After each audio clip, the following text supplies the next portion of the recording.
Yes, Ridley is good. Thanks for watching. Hey everybody, I'm Jammer. Today we're going to be talking about my playtime with Super Smash Bros. Ultimate. Because I played so many characters throughout the demo and there's so many changes to all these characters, I thought instead of just going to a brief overview and just talking about it all at once, it made a little bit more sense to go on a character basis. Because it makes sense that way, that many fans are looking forward to and seeing how their veterans have changed and what updates they've received, as well as how the new characters play. If it was a one big video about all of it, it really wouldn't give justice to every fighter, so I thought we could go one by one, go through the fighters, and we'll start with, of course, Ridley, because Ridley was the biggest announcement at this year's E3, so of course he's going to be the first character I go over in this video series. We're going to go over his moveset, how it felt to me, what I really liked, what kind of was weird, you know, what to kind of expect when you actually play him. Then of course I'm going to talk about overall just playing him as a fighter in the end. So without further ado, let's get started. You know how sometimes when you pick up a character and just everything seems to work? That's Ridley for you. There's sometimes characters, you know, when you pick up and there's a little bit of a learning curve. It takes a little bit to get used to his movement or their moves or their unique quirks.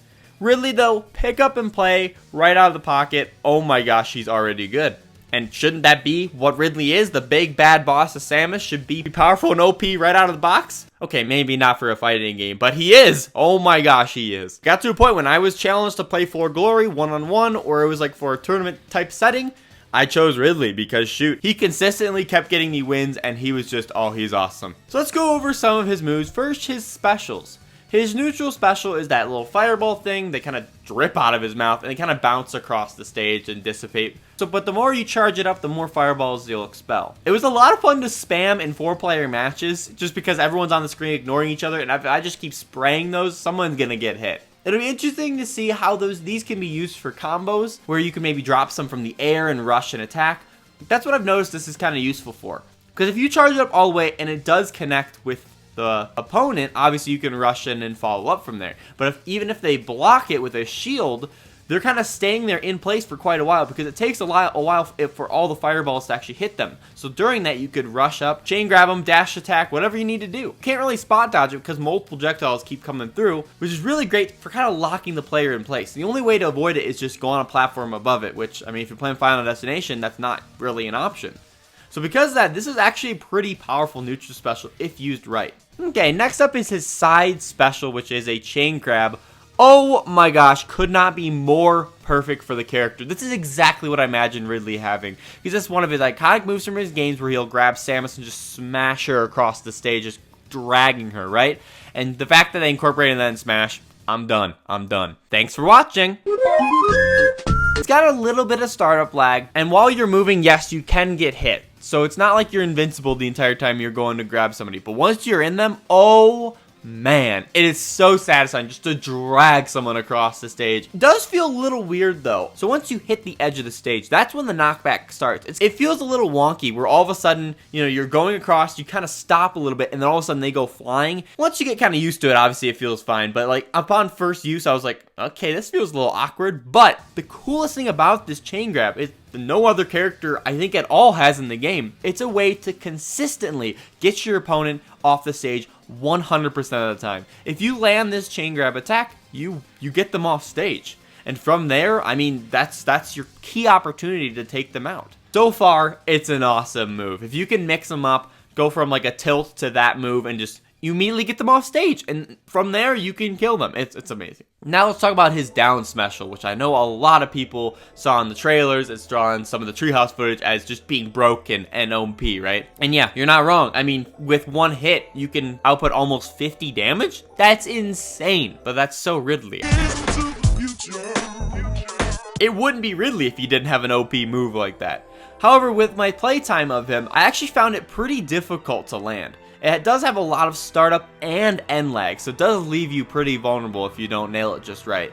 And trying to get the sweet spot is not as easy as you'd expect. Heck, the first couple matches I even played with him, I didn't even realize that was like part of his move set, the little 50 damage thing. I thought it was just a poke thing. So from what I played, it seemed fairly balanced, but I feel like once you practice the character enough and get used to the positioning and kind of landing it perfectly, oh, it's going to be devastating. especially because it locks him into place. So you literally could go 50 damage to chain grab across the stage, get him off, and all you have to do is like one aerial and they're done.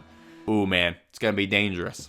Alright, let's talk about some of his smash attacks. First being his forward. So he kind of just shoots out like some fire like right in front of him, you know? And it actually has really short range. Much shorter than you might expect, actually. It does come out pretty quick, but there have been some times when I was playing and I like wanted to throw out a move really fast to kind of knock him away. I should have used it to tilt or even my jab at that point, but I used the smash attack on accident because I expect from previous characters who I have played who have faster forward smashes, and I was immediately punished because they were just a little too far out of range. Of his smash attack, that's the one that's like deceivingly short range. So his down smash feels very similar to Charizard, except it feels a little bit faster and wider range, but it has a lot of startup lag. So it's really only useful if you read a roll or something like that, or they're coming behind you, or maybe when they're coming up on the stage or something like that, and like, you know, doing the roll get up. I don't have much really to say about it. That was really my only issue when I was playing with it. Now his up aerial. Now it feels like Mewtwo's up tilt, and because that, it's like a fast getaway move. So if someone's coming from above, you read their air dodge and you're right below them, you can kind of like smack them back up, get them with the tip of your tail, you know. And it does, I believe it reaches on both sides from the ground. I could be mistaken, but I'm pretty sure that from either side, if they're on the ground, you can lift them back up. If not, it might be just the front, but I'm not entirely certain. Overall, his smash attacks are pretty good. They're fairly balanced, much more than the specials are anyways. So let's talk about some of his other attributes. I mean, his aerial movement is supreme. I really enjoyed it. He's got a couple extra jumps, kind of similar to Charizard, but feels like he can get a little more distance than him. Like Charizard feels like he has a lot of weight he's carrying while he's flying. Well, Ridley feels like he can glide around a little bit quicker, and it feels less clunky while you're in the air. His run speed is also competable as well, where he pulls his wings out and glides across the stage. Like I said at the beginning, as soon as you pick up this character, it really, everything works. Everything feels right. And I feel like they did this intentionally and really put him in the grinder, put him in the development oven for a while to make sure he was prime for this E3 demo. Besides the other newcomers and some returning veterans, he was the character most people were looking forward to in this demo because they just barely announced him before he was playable. So because of that, it only made sense that they made sure he was fine-tuned as possible because they knew a lot of players would be clicking on this character. By the way, I love his final smash. Have I even mentioned that yet? Oh, the touch of how Samus's gunship starts crashing in the background after you actually perform it. That is so cool. That's such a fine touch. I love it. Overall, Ridley was one of my favorite characters in the demo. Like I said, so easy to pick up and play.